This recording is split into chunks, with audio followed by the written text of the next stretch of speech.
Hi students. Now good afternoon అన్నాలు good evening అన్నాలు కూడా తెలియదు మీరు ఎప్పుడు ఏంటారో మీకు తెలియదు కాబట్టి no BCom computers second year fine. BCom computer second ఇయర్లో ఇంగ్లీష్ సెకండ్ పేపర్ టోటల్గా English second paper second year fourth semester BCom computers BCom stream మొత్తంకి సేమ్ బీకామ్ బీబీఏ బిఎస్సి అన్నీ ఒకటే స్ట్రీమ్ కాబట్టి చూడండి. సో సెమిస్టర్ నెంబర్ 4 లో మనకి 5 units ఉన్నాయి టోటల్గా 5 units. Unit number 1, unit number 2, unit number 3, unit number 4. First unit number అందులో ఏంటి, ఒక పోయం, ఒక ప్రోస్, వొకాబులరీ, ఇలాగా మనకి 3 యూనిట్స్ ఉన్నాయి సేమ్ ప్యాటర్న్ లో. పోయం, ప్రోస్, పోయట్రీ, తర్వాత వొకాబులరీ 4 మార్క్స్ కి. Fine. Poem, prose, vocabulary done. ఇదంతా ప్యాటర్న్ తెలుసు కదా అందరికి.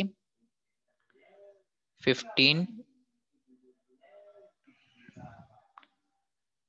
into 4 లాంగ్ ఆన్సర్స్ అయితే 5 marks for each answer. 5 4 20, 15 4 15 4 20, 15 4 60, 5 4 20. Fine. So time ఎక్కువ వేస్ట్ చేయకుండా టాపిక్లోకి వచ్చేద్దాం. ఫస్ట్ ఫ్లోర్ వచ్చేసి ద ఫ్లవర్. మనకి రైటర్స్ నేమ్ గ్యారంటీగా గుర్తుండాలి. ఇందులోనేమో ఆల్ఫ్రెడ్ టెన్నిసన్ అది రాసింది ఫ్లవర్. వాడు ఫ్లవర్ అనే పోయం రాసిండు. వాడి డేట్ ఆఫ్ బర్త్ ఏమేమి గుర్తుంచుకోమన్నా కానీ మీరు వాడి బెస్ట్ రైటింగ్స్ లో ఫ్లవర్ అని రాసేసింది సరిపోతుంది. వాడి డేట్ ఆఫ్ బర్త్ ఇవన్నీ గుర్తుంచుకోకపోయినా అది మీ ఇష్టం. ఎగ్జామ్ ముందు ఇట్లా పర్ఫామ్ చేసుకుని వెళ్తారో అది మీ ఇష్టం. పోయంలోకి వెళ్తే చూడండి. పోయం ఇది. Alfred Tennyson was a famous poet on 19th century. వాడి చుట్టూ ఒక 2 lines 3 lines రాయండి. తర్వాత వాడి పోయం ఉంది కదా అదే సమరీ, దానికి మించి ఏం లే. అది సమరీలా పోయంనే సమరీలా రాసిండు. మీరు అదే రాసేసినా కానీ దానికి నో ఇష్యూ. ఆ ఇష్యూస్ ఏం రేజ్ కావాలి. సమరీ రాయాలి కాబట్టి మీరు ఆ సమరీలో మీరు ఏం రాస్తారు అనేది మీ ఇష్టం, కానీ జస్ట్ రిలేటెడ్ ఉండాలి టాపిక్కి. అండ్ పోయం ఎక్స్ట్రాక్ట్ రాస్తే ఇంకా బెటర్, అది దట్స్ నో ఇష్యూ. బట్ బెటర్గా రాయడం బెటర్. యాక్చువల్గా పోయంలో ఏం డిస్క్రైబ్ చేసినట్టే ఒక ఫ్లవర్ గురించి డిస్క్రైబ్ చేసిండు mostly. Flower is a part of collection in this poem. It's a part అనుకోండి. The moral is how people appreciate something new in the beginning and how they consider it useless and push it to the old after some time. అంటే first మనం ఏమైనా కొత్తగా కొన్నామనుకో, మంచిగా కొత్తగా కొన్న phone అయితే ఎక్కువ డేస్ మంచిగా చూసుకుంటాం ఫస్ట్ ఫ్యూ డేస్. తర్వాత దాన్ని బ్రేక్, దాని ఎక్స్పెరిమెంట్లని ఇష్టం ఎగరేస్తాం కాదు. కొన్న రోజు మాత్రం ఎవడు ఎగరేడు, కానీ కొన్ని డేస్ తర్వాత అది ఎగరేస్తారు. అది మొత్తం తెలిసిందే కదా. యూజ్ ఫస్ట్ ఫ్యూ డేస్ కొన్న 1 month 2 months జాగ్రత్తగా వాడతాం. తర్వాత అన్ని మొత్తం ఏడికేసి కొట్టుడే ఉంటాయి. Tennyson speaking about his own works and imitations. When he says I cast the earth a seed, it means works again. He says thieves come over the wall, stole the seed by night. ఒక seed ని పాతి పెడితే రాత్రికి రాత్రి దొంగలు వచ్చి కొట్టుకుపోతారని ఇందులో mention చేశాడు. దాని మీనింగ్ ఏంటంటే style of writing. The people who said splendid this flower after lapse of time calls weed. ఇప్పుడు ఏమో అందరికి ఫ్లవర్ గాని ఫస్ట్ ఏమైనా మొక్కలు పాతేసాం అనుకో, దాన్ని అందరూ వీడు పిచ్చి మొక్క అంటారు. కానీ అదే పిచ్చి మొక్కకి పూలు కాసినాయి అనుకో అందరు వచ్చి కొనుక్కొని పోతారు. సో అదే ఇక్కడ అందరు వచ్చి కోసుకొని వెళ్ళిపోతారు, యూస్ చేసుకుంటారు, కానీ దాన్ని ఎవరు అప్రిషియేట్ చేయరు. ఎవరు పీపుల్ని అప్రిషియేట్ చేయడానికి ఎక్కువ ఇష్టపడరు. It's a very rare combo that people appreciate others. So అంతే మెయిన్ గా క్రిటిసిజం గురించి మెయిన్ ఇక్కడ చూస్తారు. నెక్స్ట్ యూనిట్ నెంబర్ 1 లో సెకండ్ చాప్టర్ వచ్చేసి కైట్ మేకర్. ఇది రాసింది రస్కిన్ బాండ్. రస్కిన్ బాండ్ చాలా ఫేమస్ రైటర్, అది తెలిసిందే. స్టోరీస్ ఆఫ్ మాల్గుడీస్ అవన్నీ ఆయన రాశాడు. రస్కిన్ బాండ్, మాల్గుడీస్, బ్లూ అంబ్రెలాస్ ఇవన్నీ చేసింది వాళ్ళే. సో చూడండి. Summary. Kite maker is a short story by British and Indian author. British come Indian. ఆయన బ్రిటిష్ ఇండియన్ లో కూడా ఇండియాలో కూడా మంచి మంచి రైటింగ్స్ ఉన్నాయి ఆయనవి. ఇక్కడ స్టోరీ వచ్చేసేసి ఒక ఆలీ అండ్ ఒక మెహబూబ్ రెండు మెయిన్ క్యారెక్టర్స్ మిడిల్ లో జరిగిన నరేషన్ ఒక స్టోరీ కింద చేశారు. Kite maker is a short story by British and Indian author Ruskin Bond. And old man is a rural Indian musics. Story చాలా పెద్దగా ఉంటది. ప్లేస్ కైజర్స్ గ్రాండ్ ఫాదర్. అలీ అనేవాడు యంగర్ బాయ్, గ్రాండ్ ఫాదర్ ఏమో మెహబూబ్. కూర్చుని వన్ ఒడిలో కూర్చోబెట్టుకుని, ఇప్పుడు మనకందరికి ఏం నడుస్తుంది ట్రెండ్, సంక్రాంతి ఫెస్టివల్ నడుస్తుంది అందరికి. సో ఇక్కడ కైట్ ని ఎలాగా ఫ్లై ప్రాపర్గా ఎలా ఫ్లై చేయాలని చెప్పి అలీకి మెహబూబ్ నేర్పిస్తున్నాడు. మెహబూబ్ బనియన్ ట్రీ కింద కూర్చుని, former profession was a master kite maker. Mehboob is a grand father కాబట్టి ఆయన ప్రొఫెషన్ వచ్చేసేసి కైట్స్ ని ప్రిపేర్ చేయడం. సో ఆ కైట్స్ అసలు ఎలాగా మెయిన్ గా దాని హిస్టరీ ఆఫ్ కైట్స్ గురించి మొత్తం చెప్పుకుంటా వాళ్ళ మనవాడికి చెప్పుకుంటా వస్తున్నాడు, అలీకి మొత్తం చెప్పుకుంటా వస్తున్నాడు. అదే మెయిన్ స్టోరీ వచ్చేసేసి. దానిలోనే మీకు లెసన్ ఉంది కాబట్టి పీడిఎఫ్ ఎలాగ ఉంది పంపిస్తాను. అవి ఆల్రెడీ నేను షేర్ చేశాను అందరికి, ఒకసారి చూసుకొని you can carry on with that. కొన్ని వర్డ్స్ ఉంటాయి, ఇప్పుడు వొకాబులరీ కోసం కొన్ని వర్డ్స్ ఉంటాయి, అవి కామన్ గా కన్ఫ్యూజ్ అవుతాం. ఎట్లా అడ్వర్స్ కి అవర్స్, అడ్వర్స్ కి అవర్స్, అడ్వైస్ కి అడ్వైస్. కామన్ గా కన్ఫ్యూజ్ అయ్యే వర్డ్స్ ఇక్కడ మనకి వొకాబులరీలో వచ్చింది. సిరల్, సీరియల్, సీరియల్ అలాగా. Card, card, no, know. Appraisal, appraisal. Berth, birth, berth అంటేనేమో ఒక పడుకునే ప్లేస్, బర్త్ అంటేనేమో పుట్టడం. Queue, queen. Loose, lose. Meter, meter, metre.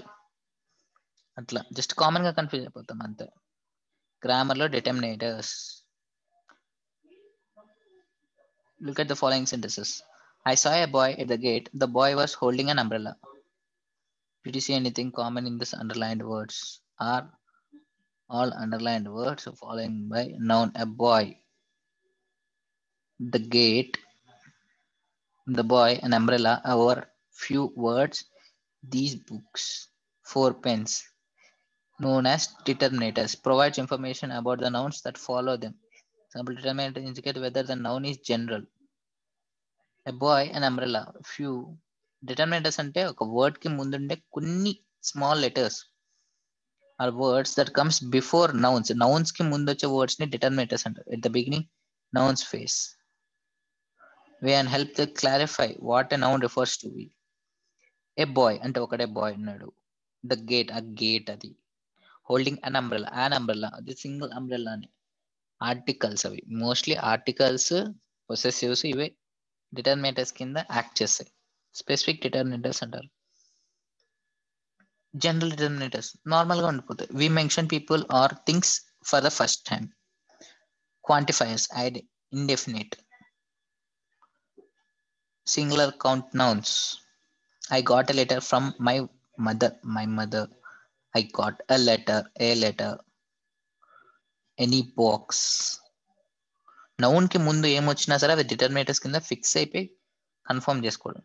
కొన్ని సింగులర్ ఉంటాయి, కొన్ని ప్లూరల్ ఉంటాయి. a letter singular. ప్లూరల్ వెళ్తే she knows many artist. Many plural.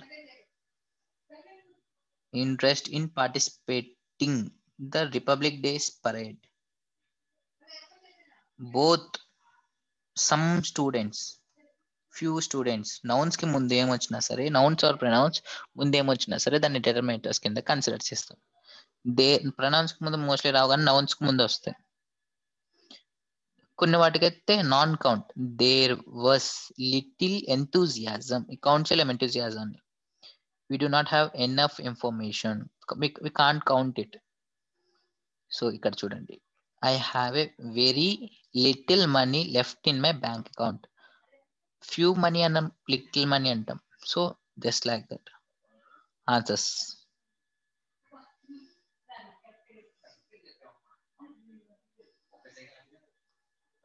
I don't like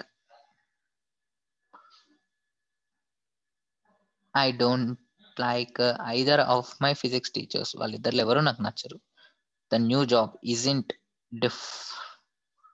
much different from my older one. Much different from my older one. Exercise answers just practice ఒక look ఇచ్చుకోండి సరిపోతుంది. Next poem వచ్చేసి ecology రాసింది AK Ramanujan. AK Ramanujan గురించి కొంచెం story రాసి తర్వాత మీరు పోయంలో కంటిన్యూ అయిపోతే సేమ్ ప్రాసెస్ కంటిన్యూ అయిపోవడమే. ఒకసారి చూసుకోవడం, కంటిన్యూ అయిపోవడం, రాసేయడం బాగుంది. మీరు ఎంత ఇక్కడ మార్క్స్ ఏంటంటే ఇక్కడ పోయం చదువుతారు మంచిగానే మార్క్స్ ఇస్తారు. But the way you read, the way you present paper అనేది మ్యాటర్స్. మనం ఎంత చెప్పినా కానీ మీరు అక్కడ ఎట్లా ఎగ్జామ్లో ఎట్లా రాస్తారు అనేది మ్యాటర్ వస్తుంది. పోయం గురించి ఎంతో లేదు, ఎస్ఏ గురించి కూడా ఎంతో లేదు, కానీ మీరు దీన్ని క్లెవర్గా ప్రెజెంట్ చేయాలి అక్కడ. పోయంలోకి వెళ్తే పోయం నేమ్ వచ్చేసేసి ecology written by AK Ramanujan. Ecology అంటే జనరల్ గా టర్మ్స్ రాసినా సరిపోతుంది. పోయం ఒకసారి చూసుకుని వెళ్ళిపోవడం బెటర్. ఎగ్జామ్కి వెళ్ళే ముందు ఒక రీడింగ్ ఇచ్చుకోవడం అనేది బెస్ట్ థింగ్. ఎగ్జామ్ హాల్కి వెళ్ళి ఒక 10 minutes ముందు అయినా సరే లాట్ ఆఫ్ హెల్ప్ ఇస్తుంది. సమ్మరీస్ ఇచ్చిండు. నెక్స్ట్ యూనిట్ నెంబర్ 1 అయిపోయింది కదా, యూనిట్ నెంబర్ 2 కూడా అయిపోయింది. యూనిట్ నెంబర్ 2లోనే పాయింట్ 2 మనం ఇది summary. Indian English, standard English. Standard English Indian English కి చాలా డిఫరెన్స్ ఉంటుంది. I have completed my graduation, I'm graduate. Just minute difference creates a lot of difference. Framing questions గ్రామర్లోకి వచ్చేస్తే అంతకుముందు ఇదంతా before lesson. Prose, what's is the language of future, Henry Hitchings రాశాడు. Author గురించి దాని తర్వాత ఇచ్చాడు. దీన్ని వొకాబులరీలోకి వెళ్తే ఇండియన్ ఇంగ్లీష్కి స్టాండర్డ్ ఇంగ్లీష్కి డిఫరెన్సెస్ చెప్పాడు వాళ్ళు. సో ఒకసారి చూసుకుంటే బెటర్ అది. Indian English, standard English, framing questions. గ్రామర్లోకి వెళ్తేనేమో questions framings. Where do you work, I work in university. Answer ఇస్తాడు, మనం క్వశ్చన్ ఫ్రేమ్ చేయాలి. I work in university, where do you work, అలాగా. Kind of question makings, where do you work, yes no question. Question tags must be there. Question prepare చేసాక దాని ముందు question tags గ్యారంటీగా పెట్టాలి. He is my friend, who is he, it's an audio book, what is it, it's Thursday, what day is today. అలాగా just question form చేయడం చూసుకోండి ఇలాగా. Seema sings well, is in she, అలాగా. జస్ట్ ఆన్సర్స్ మీరు కొంచెం use చేస్తే సరిపోతుంది. Framing questions frame చేయడం. How does Seema sings, you paint well, how do you paint, light. Unit number actually ఇది 4 అమ్మా, 3 అనుకోవచ్చు, 3 నాట్ 4. టెలివిజన్. టెలివిజన్ గురించి మెయిన్ ఇది సూపర్ ఉంటుంది lesson. Written by Ronaldo about the order. Rolled the hall, ఇది ఎక్కడో మనం విన్నట్టున్నది. రోడ్ ద హాల్ ఏంటంటే ప్రీవియస్ గా టెలివిజన్ రాకముందు అందరం కూర్చొని మాట్లాడుకునే వాళ్ళం, కానీ టెలివిజన్ వచ్చాక అసలు ఇంట్లో బుక్ షెల్ఫ్ అనేది లేకుండా పోయింది. ఇదివరకు అందరి ఇళ్లలో బుక్ షెల్ఫ్ ఉండేది, ఇప్పుడు బుక్ షెల్ఫే లేకుండా పోయింది బికాస్ ఆఫ్ టెలివిజన్. టెలివిజన్ ఉందనుకుంటే మనం యూస్ఫుల్ కింద చూడొచ్చు, అన్యూస్ఫుల్ కింద చూడొచ్చు. మోస్ట్లీ హార్మ్ఫుల్ మెథడ్స్ ఎక్కువ, లైక్ మ్యాక్సిమం ఆఫ్ పీపుల్ కి ఐ సైట్స్ వస్తుంది అనుకోవచ్చు, దాని వల్ల కాదని. కానీ ఫోన్స్ దగ్గర చూస్తుంటే ఐ సైడ్ కాక ఏమొస్తుంది. It's revolution as well as reducing development అని కూడా అనుకోవచ్చు. అదే పోయం కింద కన్సిడర్ చేశారు. సమ్మరీ టెలివిజన్ సమ్మరీ చెప్పాం కదా, ఒకసారి క్విక్ రీడింగ్ ఇచ్చుకోండి సరిపోతుంది. Because I can't explain more here. మొత్తం ఎక్స్ప్లెయిన్ చేయలేము ఇక్కడ, టైం లాగ్ అయిపోతుంది. Fringe benefits of failure and importance of imagination. JK Rowling కదా, జేకే రౌలింగ్ బాగుంటుంది, ఇమాజినేషన్ ఇంపార్టెన్స్ ఇస్తున్నాడు. సో ఇది మీరు ఎనీ 3 చాప్టర్స్ చదువుకొని పోయినా కానీ మీకు మార్క్స్ బాగానే వస్తాయి. ఇదొకటి, మీనింగ్స్ నేర్చుకుని వెళ్ళాలి. మెయిన్ గా మీనింగ్స్ నేర్చుకుని వెళ్ళాలి. అగ్నోస్టిక్, జ్యూరాన్ మీనింగ్స్ నేర్చుకుని వెళ్ళాలి. వాస్. సో మీనింగ్స్ మెయిన్ గా చూసుకొని వెళ్ళాలి. మీనింగ్స్ చూసుకోండి. యూనిట్ నెంబర్ 3కి మీనింగ్స్ చూసుకోవాలి. యూనిట్ నెంబర్ 3 గ్రామర్లు, relative clauses. Relative pronouns, use of relative pronouns, who, whom, whose, అవి ఎక్కడెక్కడ వాడతారు అనేది. హూమ్, హూ, యూస్ ఎక్కడెక్కడ వాడతారు. Whom, I saw the boy whom I saw. Whom అనేది ఒక పర్సన్ కి రిఫర్ చేస్తారు. Who, the boy who I saw అని కూడా యూస్ చేస్తారు. హూమ్ అంటే నేను ఎవరికి చూశాను అంటే అప్పుడు హూమ్ వాడతాం. విచ్, నేను దేన్ని చూశాను అంటే విచ్ అని వాడతాం. That, we use for that previous, దాన్ని రిప్రజెంట్ చేయడానికి దట్ అని యూస్ చేస్తాం. వెన్ వి వర్, అలాగా రిప్రజెంట్ చేసుకుంటూ వెళ్తాం. Why. Types of relatives clauses లో కూడా డిఫైనింగ్, నాన్ డిఫైనింగ్ అని చెప్పి 2 ఉంటాయి. ఎక్సర్సైజ్ ప్రాక్టీస్ చేస్తే బెటర్. Sorry sir. ఈ నెంబర్ 4 చెప్పంగా, ఫిలిం రివ్యూ, బుక్ రివ్యూ అని చెప్పి. మనం ఒక ఫిలిం ని చూస్తే దాన్ని ఎట్లా రివ్యూ చేస్తాం. లైక్ 118 మూవీ ఉంది. 118 మూవీ రివ్యూ వచ్చేసేసి నథింగ్, నార్మల్ గా a journalist, investigative journalist who encounters a dream, encounters a dream, reveals the mystery behind the crime. అంతే. జస్ట్ నార్మల్ గా మనంతటా మనం ఫ్రేమ్ చేయగలగాలి క్వశ్చన్స్ ని. సో అదే మెయిన్ థింగ్.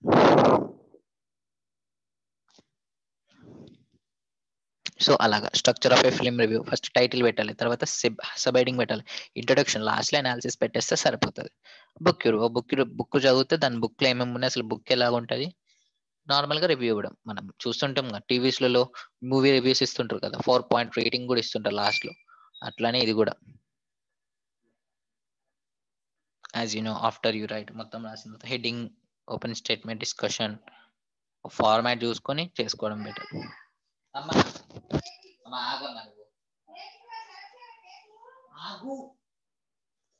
సో అది బుక్ రివ్యూస్, అది ఫిలిం రివ్యూస్.